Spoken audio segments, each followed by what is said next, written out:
तर राष्ट्रवादी शरद पवार पक्षामध्ये येण्यासाठी अनेक जण इच्छुक आहेत असं वक्तव्य पवारांनी केलं।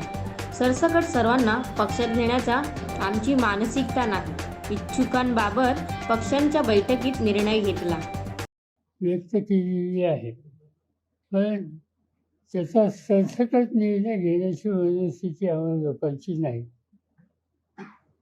जे लोक विचाराने आमच्याबरोबरचे होते, एकत्रित काम करण्याची भूमिका मानसिकता त्यांची आहे, त्यांच्याबद्दल फारसा कोणाचा विरोध असायचे काही कारण नाही। पण काही घटक आमचे असे होते मित्र की त्यांनी अत्यंत टोकाची भूमिका घेतली। त्यांच्याबद्दल काय करावं याचा विचार आमच्या अंतर्गत पक्षात होईल आणि नंतर अंतिम निर्णय